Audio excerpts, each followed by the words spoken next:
babae ay nangangarap maglakad patungo sa harap ng altar kung saan nag-aabang ang kanyang Prince Charming. Ngunit paano kung si Prince Charming ay isa ng malamig na bangkay?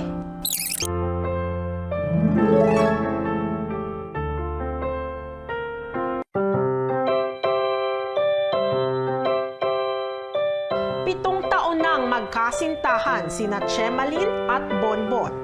Araw-araw silang magkasama. Sumumpa kasi ang dalawa na hinding-hindi sila maghihiwalay.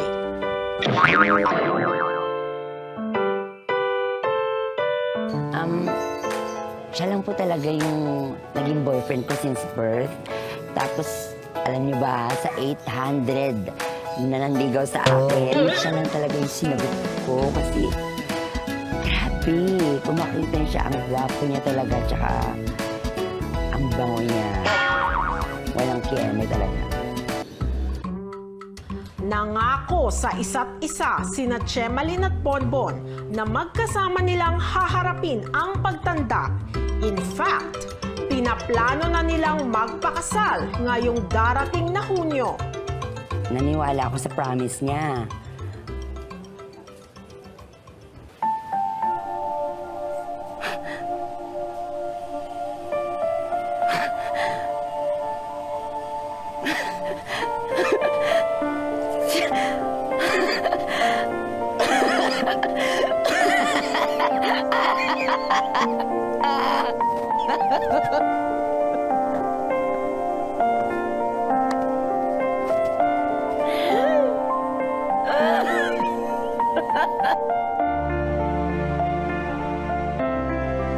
Nitong Miyerkules kasi, habang kumakain ng balut si Bonbon, may hindi inaasahang pangyayari. Nang higupin nito ang sabaw ng balut, tumingala ang binata. Ang hindi nito alam, may nakausli palang pako sa pader ng bahay. Nabutas ang bungo ni Bonbon at hindi na bumalik ang kanyang ulirat.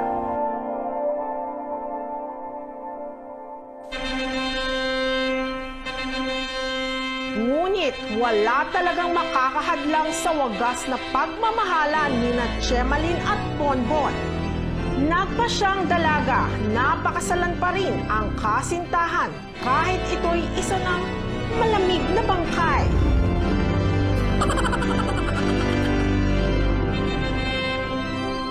Chemalin at Bonbon, pinatunayan nyo sa buong mundo na kahit ang kamatayan ay hindi kayo kayang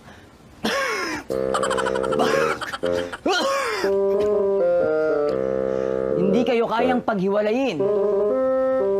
Chemalin, ano ang mensahe mo kay Bonbon? Love. Love.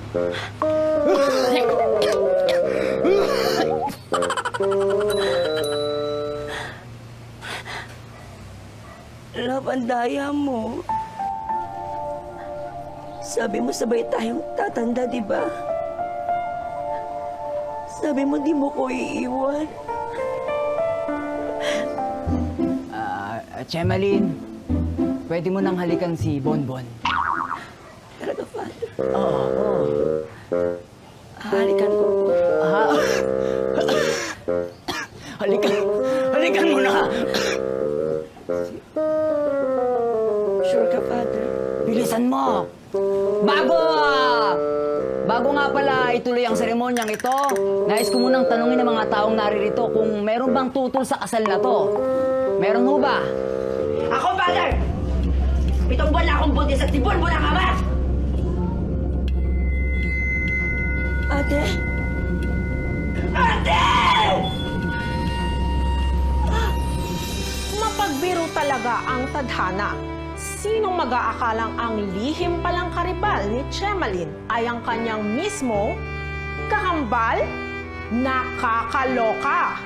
Yan ang ating iimbestigahan sa susunod na linggo. Anytime, anyone, anyhow. Halika manood at sumigaw. Anywhere in the world, everybody in the house.